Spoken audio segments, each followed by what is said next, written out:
there, welcome on in. This is Lowcountry Money Talk. This is our opportunity to check in with expert Phil Bloyd. And boy, we're glad to do that with Revolutionary Financial Group. Lots of expertise in that brain. Yeah, nice to see you. We'll try. Good to see you, Jessa. Well, as always, we have a lot to get to for our viewers. And those of you who are viewing us today who are in retirement or nearing retirement, you know better than anybody that there are some challenges that we are facing right now. Absolutely. So what I'm hoping to get from you right now, Phil, is just, what specific challenges are we seeing? Obviously, there's market volatility, inflation, and how can we make it simple for folks to manage that right now? Well, Jessa, the inflation continues on. That if we're not planning properly, it can destroy our retirement. I would also look at cost of living, because even, inflation may be 8.3% or so. Buying food and other things is way more than that. So then we have the cost of living. We need to plan for that. We need to arrange our distributions if we're over 72. That we don't have to sell a part of our portfolio, which may be in equities. We don't want to do that. We've been through a couple more bear traps. So we spoke on the show before about bear traps. So that's where the market rises or falls due to, erroneous information. Right. So we've had a couple of those. The market likes to think that the Federal Reserve is going to back off of their statement that they want the Fed interest rates to be at 4.5 to 4.6 by the end of the year, where we're at 3 to 3.25 now. Okay. So I would not bet on the Fed changing that policy at this time. But the market's reacting to that, thinking, well, if the economic numbers come out, worse or this or that, maybe the Federal Reserve will back off on those interest rate hikes. I wouldn't plan on that. Okay. But we've had a few rallies because of it. Well, and it's interesting because a lot of times, we talk about things on this show. Well, you talk, I listen, and then we see it actually happening, very shortly after. Here's a great example where we discussed that, and now here it comes to fruition. So interesting stuff. Right. What else is going on? How can we really take a look at managing this process, managing some of this tricky things that we're seeing? Sure. We always talk about if we put a plan together, it'll relieve stress. I'm still amazed on how many people I've seen that come in and they still don't have a plan. And they may be several years into retirement, and because the stock market had been doing so well over the last 13 years until recently, people became very complacent, and they're just on autopilot, right? Yeah, it'll be fine. It's all good.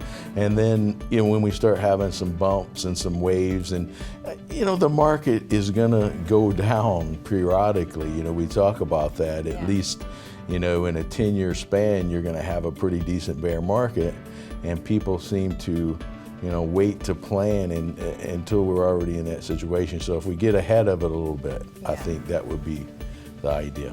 Well, and that's just such a good lesson, because you need a plan when things are bad, but you also need a plan when things are good, so that you can make those adjustments. I've seen you do that, and how you really are able to make plans for a bad market, and make plans for a good market. You got to plan for the bear, plan for the bull. Right. There's a lot of things going on online, and I know some of our viewers can relate to this, where there's all these different ideas for retirement and things you can do, but a lot of times the online things are confusing and maybe even can be a little bit misleading. Right. So when we come back from break, because we're going to go to break here in a minute, we're going to talk a little bit. Hopefully I can answer some questions. You can answer some questions about how to organize your retirement, make sense of some of that stuff we're seeing online. Keep it simple.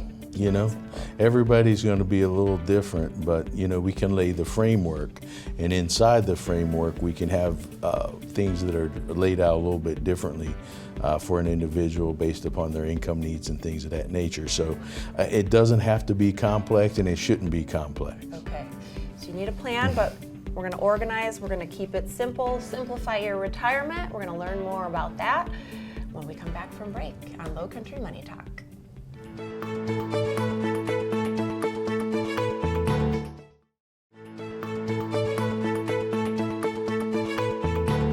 Welcome back to Lowcountry Money Talk. It's always nice when you return with us on the other side of the break. And Yes. hey, Phil's still here. So More good stuff. good news for us here. Phil Bloyd, if you're just tuning in, is with Revolutionary Financial Group, and we are going to cover several things in this episode. Already covered some current events. Real soon, we're going to talk about really simplifying your retirement and some thoughts that Phil has. However, before we do that, Phil, I was hoping you would answer some questions through my pencil. Thank you. Let's talk a little bit for our viewers about how to get income, right? That's always something we need to think about in retirement. So how do we take our retirement savings, maybe it's 401k, IRA, etc., and make income out of it? And is that a good idea? Yeah, sure. Well, it's very important. If we don't have the income structure, which is on the left side, you'll see later in my demonstration, the very first thing we have to do is cover the income. Right. Because without income, nobody's happy, right? So before we get into our savings, we'll look at the Social Security. How much are we getting in Social Security? Are we getting a pension? Are we taking dividends from our investments to supplement our income? So we look at all that, and if we still have a shortfall, then it's got to come from the other side of things. And in the past, we've talked about, okay, depending on where we take the income from, what about how much do we lose in taxes? Which Right. bucket to take from? But if most, if not all of my savings are in a qualified plan like a 401k or an IRA, I'm gonna have to bite the bullet and pay taxes when I take those withdrawals. So let's say we do. Well, even so, we've got a few things working against us right now. So we've got inflation. I had one person say, well, my advisor or broker or whatever told me just keep 3 years in cash. Ooh. I'm like, 3 years in cash? Okay, so we understand if we have 100,000 sitting in cash with an 8% inflation, it becomes 92,000. And I need to take that and go buy something at the grocery, which costs another 25% because of inflation. So I don't know if leaving 3 years and not getting any return or very minimal returns, I probably would rule against that part. Sounds like that's like 6 times as much as typically you recommend. Yeah. Okay, that's interesting. Yeah, that's something that we don't want to do. Okay, so quick one for you. Well, hopefully we'll make it quick because I have another one I want to get to. Okay. But let's talk about how much of our future retirement should we have, will we have, is a good idea to have tied up in the stock market, the ups and downs of the market? Well, Jessa, in this society we live in today, everything is immediate gratification. Well, typically when we have huge bear sell-offs, it takes years, or it may take in the past, it's taken 3 to 5 years to recover. Wow. So if we have too much at our age, let's say, 70 or whatever we may be, as we get older, we have less years, so the time's more valuable. That's what my uncle tells me. He's 87. That's true. And it seems to go faster suddenly. So we have to be careful. Yeah. Because, we may have such a significant loss, and with inflation and other things, it can cause a big trouble. Yeah, if you don't have the 5 years or what it might be to bounce back, maybe not a great idea to have too much there. Okay. Another one we hopefully can get to here in the minute or so we have left. Lots of folks do go to a financial advisor and get a written retirement plan, which is a good idea. That's what you want to have. Yeah. However, you might pay hundreds or even thousands of dollars to get this plan, and you may or may not know what's going on with it. So talk to us a little bit about that. Here's the best guide to that, Jessa. You've been out, you have a nice financial plan, you bring that into me so I can see it. It's in a beautiful binder. I love the binder, it's so decorative and beautiful. And it's maybe this thick, I'm like, well, how much did you pay for that? $3,000, $4,000, whatever. And the first thing I'll do is I'll take it and say, okay, I want you to explain it to me. Right. What's in here? And I just listen. And what we're gonna find out really quickly is they don't understand. Yeah. So paying for a plan or having a plan that you can understand is useless because it's not gonna help you very much. Right. So we wanna simplify that. Yes. simplify it. I'm really excited about the next segment because I've asked Phil, I've been to the office, I've watched you actually in action going through a financial plan that you then can look over and set, sort of say what's what, and taking some really simple steps to actually show here's where we are and here's where we need to go and here's some recommendations. So really simplifying it, right? And having that visual, I think, is just so helpful. So Phil's actually going to do that for us today here on the show, and we're going to get to that when we get back. Oh, I'm excited. Me too. We'll be right back.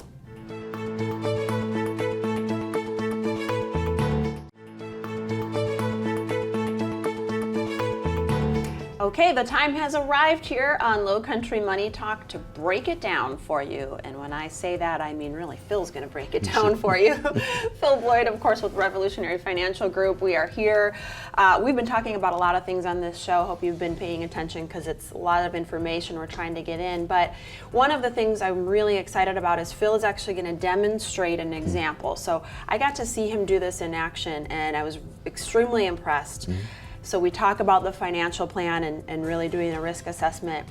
This would be after you've brought in your financial statements, you've had an opportunity to do some analysis and really break down what's going on with somebody's finances. And then what you are able to do is kind of simplify, give us the framework of what's happening. Right.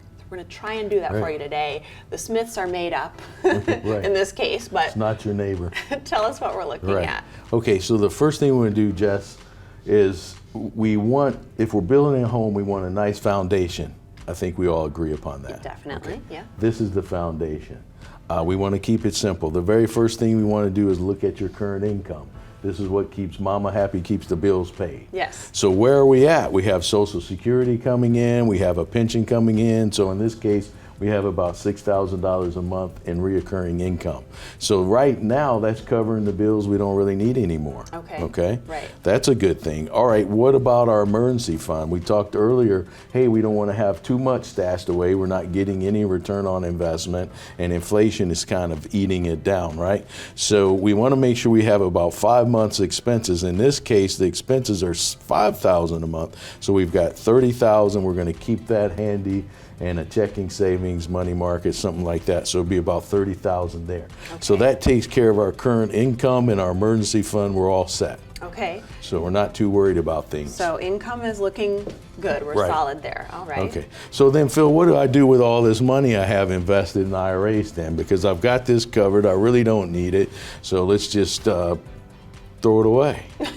Well, I don't know. Probably not. But too many times, Jessa, when people they're like, okay, I don't need it, so I'm not concerned about it. Right, because it's just over there sitting on a shelf in case it's going to do what it does. You need it, right. And it's like, well, okay, that's not really a strategy. So we have to prepare this for future income, okay?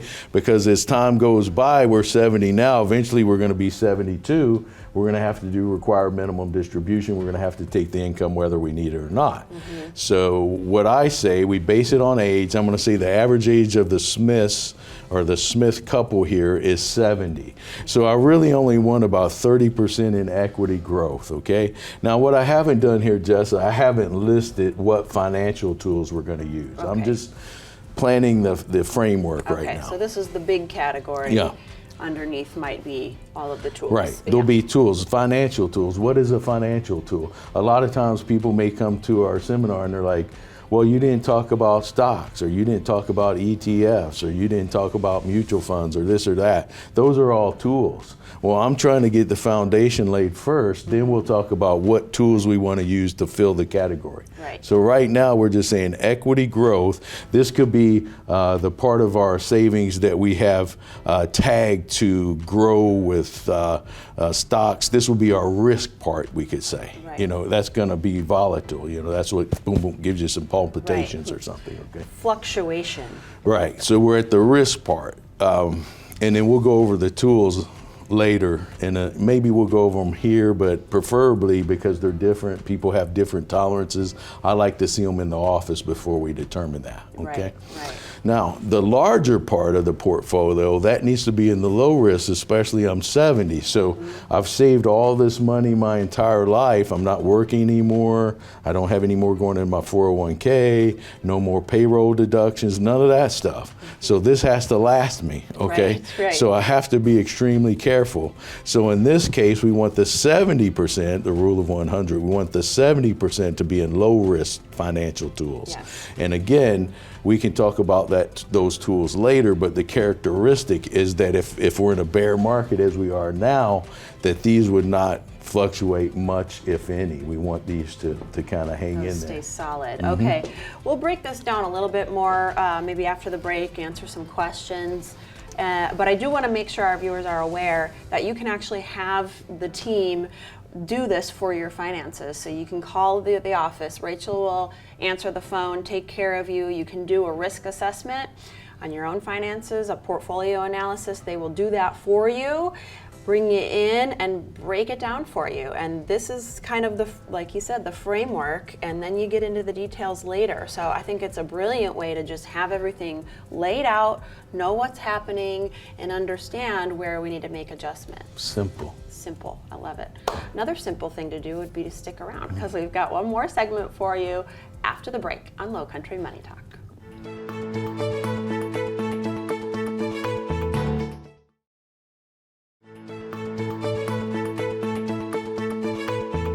Okay, we're back here on Lowcountry Money Talk. We're still at the board, and we've really gotten an idea from Phil, just a basic framework, how you take information from viewers once they do a risk assessment and a portfolio analysis and break it down. So Sure. Phil Bloyd is here with us. We're gonna kind of cover a few more details about this. Okay.